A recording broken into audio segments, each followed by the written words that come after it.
Bohdan Hroboň pochádza zo známej evanielickej rodiny, ktorá svojimi hodnotami výrazne ovplyvnila jeho ďalší život. Ako vyštudovaný informatik začal učiť na gymnáziu v Tisovci matematiku a angličtinu. V 90. rokoch sa rozhodol venovať štúdiu Starého zákona a neskôr v Oxforde aj štúdiu orientalistiky. Dnes svoje vedomosti odovzdáva študentom náboženstva na Žilinskej univerzite. V Martine založil biblickú školu, kde sa venuje kresťanskému vzdelávaniu, ako on hovorí, od kolísky až po hrob. Na Vianoce sme sústredili, by som povedal, všetko to najlepšie, čo sme mali, ale v zmysle nie je tak veci ako tých vzťahov. Pretože naozaj obidvom rodičom záležalo na tom, aby na Vianoce bolo čo najviac tej lásky aj medzi sebou, ale aj také, by som povedal, že ako nás Pán Boh má rád, že nám to tak veľa dal. A toto sú veci, ktoré... Dobre, možno ako dieťa to sa nedá tak hneď oceniť, ale potom, keď na to prídete tomu, nechcem povedať, že na chuť, tak stále to má potom väčšiu hodnotu a to je tá hodnota, ktorá ostáva. Keď mi to tak došlo, tak to už som mal nejakých 14 rokov, to je vlastne presne 14, to si pamätám, 15 vtedy už. A to bol prvýkrát, keď som mal pocit, že naozaj nič nepotrebujem z tých vecí, ktoré sú okolo, hej, teda tie darčeky, stromčeky, kapustnice a tak ďalej. Že mi naozaj stačí to, že má niekto rád a že teda myslím ako ľudia, aj Pán Boh a z toho sa môžem jednoducho tešiť. To je na nezaplatenie.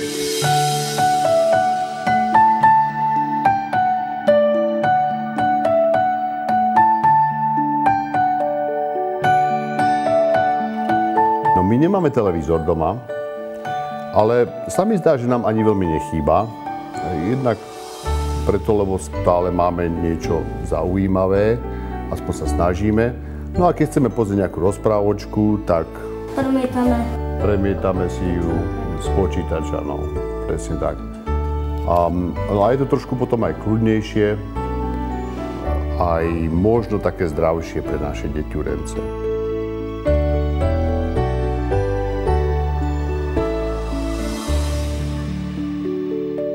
Ja pochádzam zo 6 súrodencov, tak som mal 2 starších a 3 mladších. Takže vždy bolo s kým a niečo riešiť a tak. Rodičia pochopiteľne nemali až tak čas na každého jedného pri 6 deťoch, ale na druhej strane nikdy sme nepochybovali o tom, že nás majú radi. A to je taká istota, ktorá ma sprevádza aj doteraz. Takže to základné tam bolo, aj keď teraz nebolo dosť chleba. Ale zase sme sa naučili za ňo prosiť a keď sme sa ako rodina modlievali Otče náš, tak sme to mysleli vážne. To chlieb náš každodenný bolo pre nás taká nejaká úprimná prosba Bohu a keď sme ho dostali, tak sme z toho nejak tak dedukovali, teda, že Pán Boh na nás nezabudol a má nás rád a to naše, potom aj tie naše hodnoty alebo to kresťanstvo začalo byť také veľmi praktické. Netreli sme nejakú takú biedu, aby sme museli ísť žobrať alebo niečo podobné, ale tá závislosť tam bola na Bohu a na jeho pomoci, takže to detstvo bolo také čarovnejšie, že v podstate sme ako keby mali také zázraky na každý deň. Otec robil aktivity, ktoré neboli celkom kompatibilné alebo tak na hranici legitimity v tom čase ako kňaz. Teda pracoval s mládežou, s deťmi. Napríklad k nám nosili literatúru, Bibliu, duchovnú literatúru inú, ktorá bola nelegálna a on ju šíril ďalej. Takže keď nás už tí cirkevní tajomníci nedokázali zakryť, myslím, tie aktivity, ktoré robil, tak väčšinou takým trestom bolo, že nás presťahovali niekam inam. A to bolo pre dieťa trošku náročné, lebo však zase noví kamaráti alebo nejaké lásky necháte tam a v tom čase, keď neboli ešte však Facebooky alebo mobily a takéto veci, internet, tak to vlastne ako keby ste odznova museli začať spáliť tie mosty a toto. Sťahovali sme sa 5-krát za nášho pôsobenia a vždycky sme chodievali po takých zboroch, kde to bolo, takých okrajových zboroch, lebo väčšinou sme museli odísť, že kvôli tomu, že už nám povedali, že pracujeme s mládežou, že s deťmi a že tá práca je veľmi aktívna, takže musíme zmeniť zbor. Nebolo to ľahké. Na druhej strane má to takú výhodu, že keď sa naučíte nejak tak prispôsobiť alebo adoptovať sa v tom novom prostredí, tak pochopíte, že tie podstatné veci si aj tak nesiete so sebou a že to je v podstate, nechcem povedať, že jedno, kde človek je, ale nie je to až také dôležité. Že dôležité je vlastne, kto je a čo si so sebou prinesie do toho prostredia. Takže nie som nikde tak nejak doma, ale v podstate som doma všade.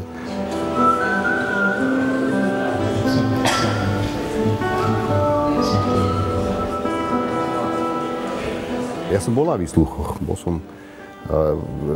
nás brávali eštebáci, lebo sme robili také tábory všelijaké a kresťanské a tak. A pamätám si, keď som bol aj na výsluchu v Košiciach, to som bol už na výške. Tuším, prvák som bol, to bolo prvé skúškové obdobie a dosť mi to ako ťažko padlo, lebo predvolali ma na výsluch a to boli také dosť nepríjemné výsluchy. Nebeský Oče, dal si nám svojho syna a s ním si nám dal všetko. Ďakujem ťa to z celého srdca a prosíme ťa, aby sme aj my vedeli slúžiť, aby sme tak naplňali tvoj odkaz tam, kde si nás poslal, aby tvoje meno bolo zvelebované.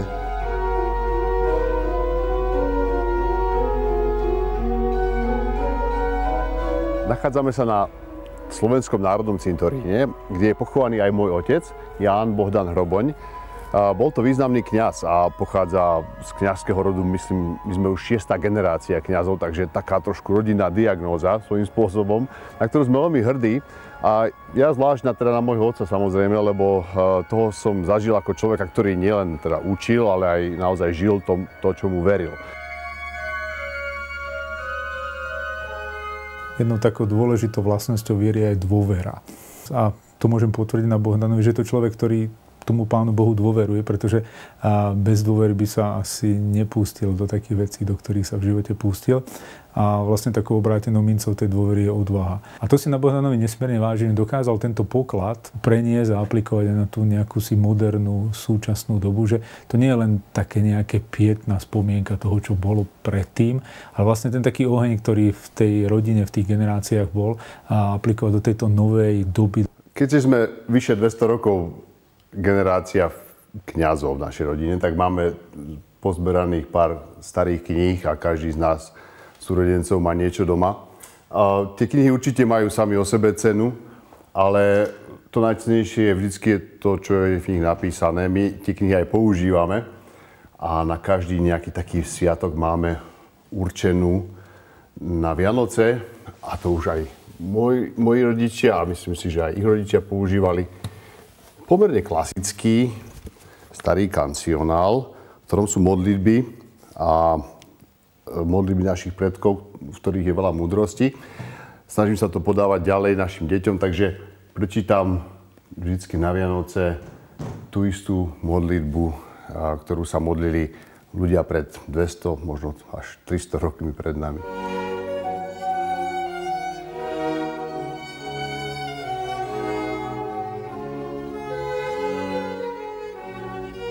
Toto je moja zašiváreň a tu sa zašívam, keď chcem spraviť niečo, čo si vyžaduje sústredenie. Mám tu aj pár svojich pokladov. V podstate najviac asi času venujem, keď mám teda ten čas, prekladaniu Svätého písma, takej sérii komentárov, ktoré robím s kolegami. Vyšlo nám už Genesis, Exodus a teraz robíme na žalmoch. Tak to je taká akože intelektuálna práca, ktorá ma baví. Takže slova prvého žalmu, prvé 2 verše v hebrejčine. Ashrei ha'ish asher lo halach be'atzad rasha'im, u'bederech chataim lo amad, u'moshav lacim lo yashav. Ki im betorat Adonai chevco, u'betorato yege yomam velayla. Šťastný muž, ktorý nechodí podľa rady bezbožníkov, na ceste hriešníkov nestojí, kruhu posmievačov nesedí, ale v zákone Hospodinovom má záľubu, o jeho zákone rozjíma dňom nocou.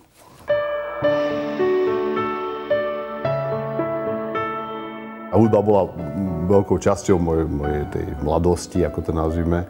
Takže sme v podstate mali taký spevokol, ktorý bol to známy v tom čase a som na to doteraz hrdý. A aj keď hovorím, nešlo ani tak o tú umeleckú stránku, ako o to spoločenstvo, ktoré nás formovalo. Ja som študoval na 4 výškach v podstate. Techniku kvôli tomu, že sa moc nedalo vyberať. Hej. Ako kresťan a dieťa farára, tak máte minimálny výber. A to bolo ešte pred 89. A potom, keď som zistil, že aj to učiteľstvo mi robí nejakú radosť a že možno by to bolo to, čo mám v živote robiť, tak som to chcel robiť poriadne. Takže som chcel to najlepšie, aké existuje. A mal som takú nejakú túžbu študovať knihu Izaiáš a profesor, ktorý je na svete ako uznávaný ako jednotka v tomto smere, tak učil v Oxforde, no na to som potreboval sa pripraviť, tak som potreboval nejaké ďalšie školy, aby som mohol tam študovať. Ale tam nešlo o to nejakú ambíciu, aby som dokázal ja sa niečo naučiť, ale dúfam teda, že išlo aj o to, aby som vedel potom to podať ďalej. Keby som dopredu vedel, o čom to je, tak tam neidem. Sa zlaknem, zosypem. To je ako s manželstvom, ako s kopececami, ako byť rodič. Hej. Ale potom je rád. Hej. Potlačí ho to, posunie tie limity. A dopredu sa to nedá učiť. To nie je také, že má na to, nemá na to. Keď som si klikol na oxfordskú stránku prvýkrát, prvé, čo ma zaujalo na tej stránke, bol taký nápis, že there is no Oxford type, že v podstate neexistuje typ ako vhodný pre Oxford. Jednoducho tých 10 hodín denne, 6 dní v týždni, ideš a za 3 roky, za 4 roky poctivej práce to spravíš. No. Nazdar, krpci, majte sa, dobrú chuť vám prajem. Čau, Kiko, čau.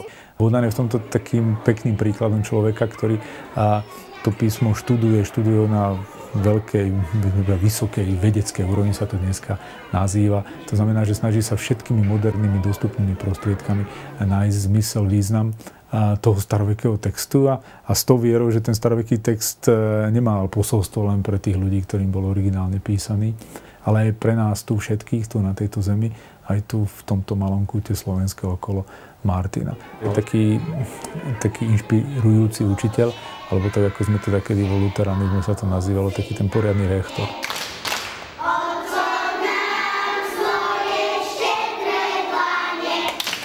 Mne nedávali šancu, že skončím strednú školu a mi to teda dosť často pripomínali pani učiteľky alebo učitelia.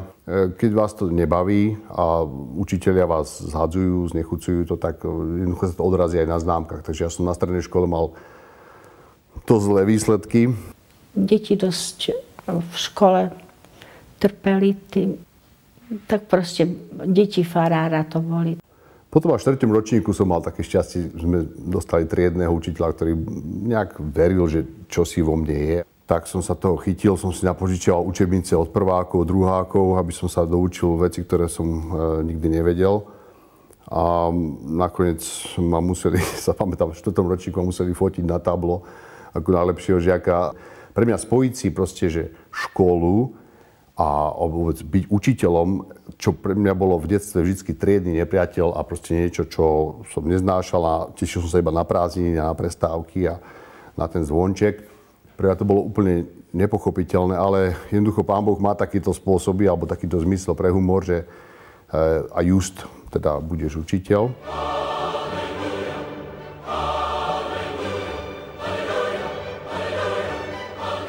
Učil som po skončení tejto výšky na gymnáziu v Tisovci.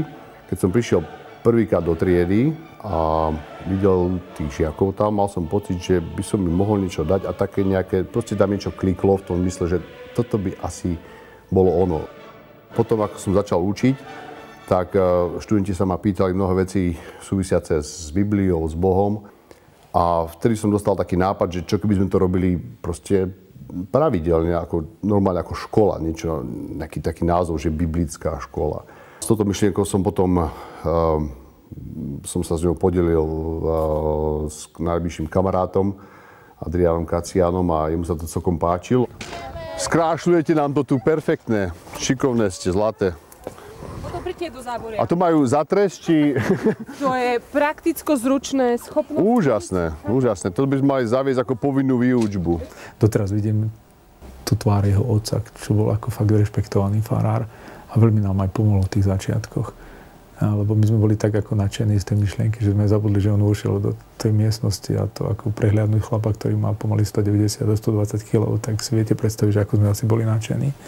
No a on to ako chvíľu počúval a nič nehovoril, tak sme si vlastne nevšimli, že ako budeme vlastne učiť Bibliu a tak, a že ja budem tú novú zmluvu, on bude tú starú zmluvu.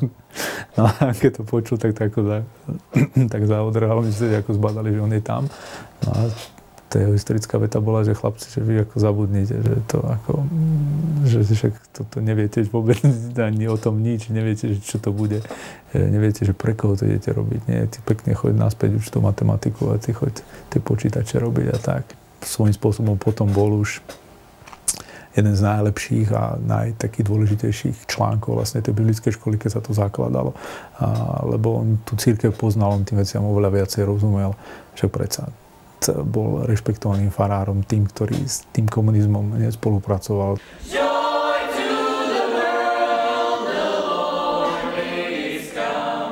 To, čo dnes nazývame Centrum kresťanského vzdelávania v Martine, vznikalo ako malá biblická škola. Tak sme otvorili takéto štúdium, dúfali sme, že príde aspoň 20 ľudí, prišlo nám 80 a v tej eufórii sme teda zdvojnásobili triedy a počty hodín a tak ďalej a dostali sme chuť toto robiť tak nejak s väčším elánom. Dnes máme v podstate vzdelávanie od kolísky až po hrob, lebo máme od dvojročných detičky cez tú základnú školu, strednú školu a ku tomu sme teda ostával ten biblický program, ktorým to vlastne celé začalo. Nazvime to neakreditované programy pre takých laických pracovníkov alebo takých amatérov, nadšencov, ktorí tie kresťanské princípy chcú používať v bežnom živote. A vytvorili sme až také ďalšie zamerania, napríklad máme pastorálnu starostlivosť, veľmi taký, by som povedal, populárny a užitočný program u nás, takú starostlivosť o smútiacich ľudí alebo tých, čo zápasia s nejakými vážnymi problémami. A potom máme napríklad vzdelávanie vedúcich mládeže. Do you understand so far? Who is the ghost of Christmas past po slovensky? Duch Vianoc. Of which Vianoc? Today, yesterday, tomorrow? Minulých. Excellent. 7 rokov nazad tu naviedol taký dosť veľký plot a v podstate oddeloval tú, nazvime to, cirkevnú časť od mestskej časti. A našemu primátorovi sa podaril taký veľmi milý kúsok, keď sme ho dávali dole, ako teda symbol také hrádze medzi mestom a cirkvou, tak hovoril o tom, že nie len ten plod, ale aj taký ten mentálny plod. A my sme mu zase slúbili, že budeme využívať pre všetky deti v meste. Tak to je taký milý príklad, ako sa dajú búrať ploty medzi teda mestom a cirkvou, čo nie je v Martine zvlášť. Asi samozrejme, vzhľadom na tú históriu, ktorá tu bola. Viete, že to bola silná zbrojovka a teda aj tá atmosféra tomu zodpovedala. Scrooge, you will be visited by 3 ghosts, and they will show you how to live. Now I must go. And he went out the window. Okrem týchto denných programov tu máme aj cez leto veľa aktivít. Učím napríklad angličtinu z amerických lektorov. Máme tu na biblické tábory alebo rôzne pre mládež, pre deti. Tá myšlienka je, že to kresťanstvo by sa dalo žiť celý deň a celý týždeň, proste nielen v nedeľu do obedu. Takže o tom je vlastne Centrum kresťanského vzdelávania v Martine.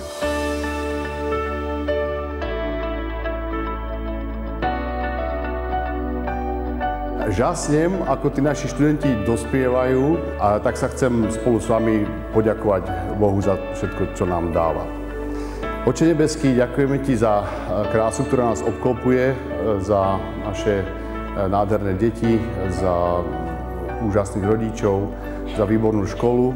Na všetko ti chceme poďakovať za tvojho syna, ktorého si ty dal nám, že môžeme prežiť tento život s tebou a raz, že takto krásne to bude aj s tebou v nebesiach.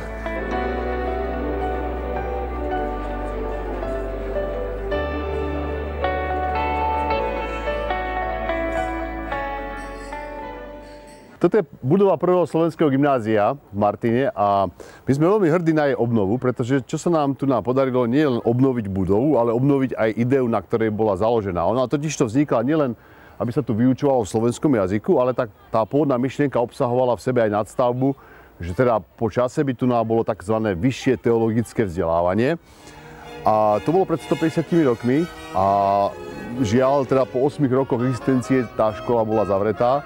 chvála Bohu, teraz máme tie možnosti, tak sa nám podarilo po tých 150 rokoch budovu dať do prevádzky a hlavne teda robiť tam to, o čom naši otcovia snívali.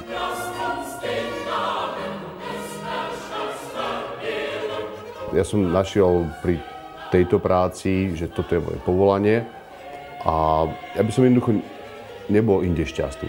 Čiže keby som bolo podľa mňa, že by som si to nejak dopredu racionálne vybral, rozložil a nejak tak zvážil, do tohto by som nešiel, to by som sa bál, pretože je to veľké, hovoríme teraz už o proste celej škále škôl a stoviek detí a dospelých a mládeže, ktorým slúžime. To je proste záber, ktorý je ďaleko nad moje nejaké možnosti. Poďte sem všetky. Takou asi najväčšou ľudskou odmenou pre nás je, keď vidíme, že tie deti sú tu proste šťastné. A to je niečo, čo sa nedá vyrobiť z momentu na moment, naozaj na to treba pracovať po celý rok, ale je to vidno. Vidíme to už teraz aj skoro absolventoch našich, ktorí tu strávili tých 16 rokov, alebo niektorí aj viac. Proste mení to ľudí. Nie je to len teória. A hlavne by som povedal, že nám to dávajú pocítiť tie maličké deti, lebo tam oni sú naozaj úprimné, to nie je niečo nahrané. Keď príde niekto zvonku a vidí ten rozdiel, tak nám to veľmi dobre padne. Dokonca sa musím priznať s takou jednou milou príhodou, že jeden človek, ktorý nám dosť vážne pomohol finančne, tak to bol pre ňo kľúčový moment. Že proste prešiel sa po Martine a videl ľudí, ktorí boli, on tak nazval, že teda ako keby mali málo nádeje a málo radosti. Ako náhle povedal, že keď vošiel na toto námestie memorandové, tie naše školy, tak zažil atmosféru, ktorá mu pripomínala proste školu doma, kde sa ľudia usmievajú, kde sú spokojní, kde sú šťastní. A povedal, proste robíte rozdiel v živote ľudí, dobrý rozdiel a preto vám pomôžem.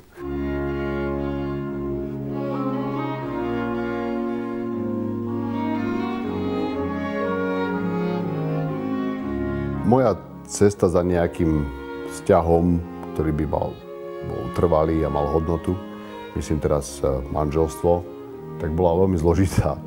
A ono to bolo dané asi tým, že keď človek sa presúva, ako my sme teda chodili z miesta na miesto a nikde nie je doma, tak potom ten domov si vytvára tým pocitom, že je milovaný.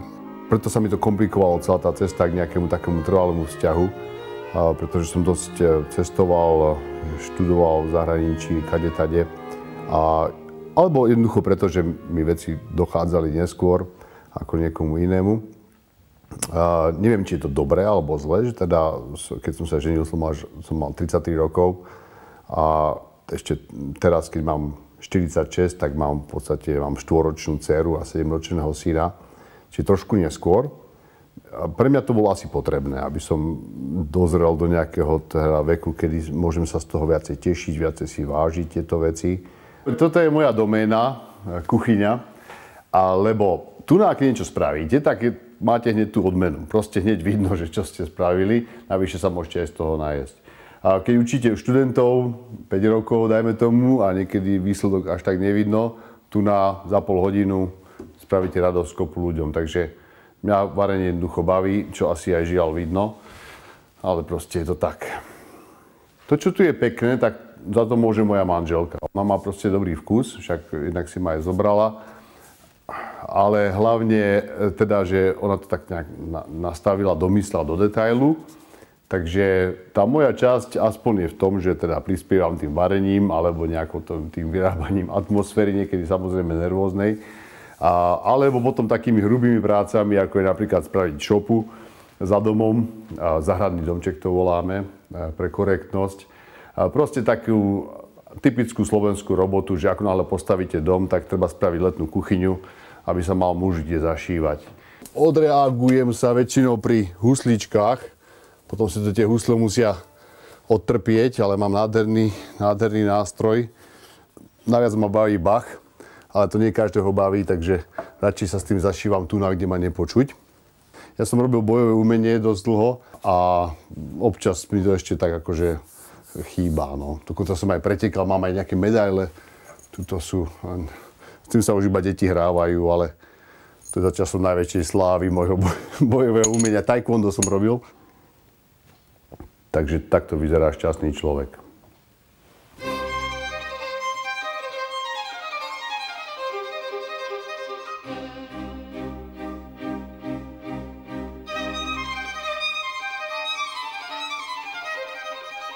Pomodlíme sa z modlitby našich predkov. Vítej k nám, předrahí hosti, a opět zavítej, požehnaný Pane Ježíši. Ty jsi to požehnané ženské semeno, v němž všichni národové země měli požehnány býti. Ty jsi ten potřítel hlavy hada pekelního, skrze něhož mrtvým život, zlořečeným požehnání a zatraceným spasení věčné jest napraveno, získáno, darováno. O, jak jsi ty dobrý, o, jak sladký, Pane Ježíši. Amen. Tak. A tým sme si pripomenuli, o čom sú vlastne Vianoce a čo je na Vianoce to najdôležitejšie. Píte z tohto kalicha všetci. Tento kalich je nová zmluva v krvi nášho Pána Ježiša Krista, vyliata za nás a za naše hriechy na dreve kríža. Prosíme ťa, aby sme zvlášť v tomto vianočnom čase ti vedeli byť vďační a prijať na seba tú úlohu Božieho služobníka a tak slúžiť tomuto svetu, aby tvoje meno bolo oslávené. Na Vianoce sme prijali od Boha obrovský dar. Pán Boh nám dal svojho syna a v ňom riešenie tých najvážnejších problémov, aké ľudstvo má. A bolo by nerozumné tento dar neprijať, ale napriek tomu vidíme teda, že ľudia čakajú možno iné dary. Tiež potešia, rôzne darčeky, ale zďaleka to nemá tú cenu, ktorú nám Boh vo svojom synovi dáva. A preto by som si veľmi prijal, keby ľudia dokázali doceniť tento dar. Ono mi to trošku pripomína ten príbeh s veveričkou, keď nájde v popoluškyných horieškoch šaty a je z toho sklamaná, pretože by teda radšej sa najedla. Čo by jej určite vyriešilo ten deň, ale zrejme by potrebovala hľadať ďalej na ďalší deň. A Boh nám tu dáva nejaké trvalé riešenie. Keď napríklad po polúške to došlo, keď našla tie šaty, teda, že môže ísť na bál a môže z toho byť príležitosť, ako sa dostať do tej najvyššej spoločnosti, teda, že z upratovačky sa nám stane princezna. A toto je veľmi podobné, čo nám Boh ponúka, lebo on nám ponúka vlastne stať sa kráľovskými deťmi, Božími synmi, Božími dcérami. Na Vianoce tú možnosť máme, viac ako inokedy. A bola by veľká škoda to nevyužiť. Takže môžem niečo popriať a prajem teda nielen samozrejme svojej rodine, ale všetkým cez Vianočné sviatky, aby to, čo im Boh ponúka, to, čo nám Boh ponúka, aby dokázali s radosťou prijať a tešiť sa z toho, že sa k nám Boh sklonil a vďaka jeho synovi môžeme byť kráľovskými deťmi.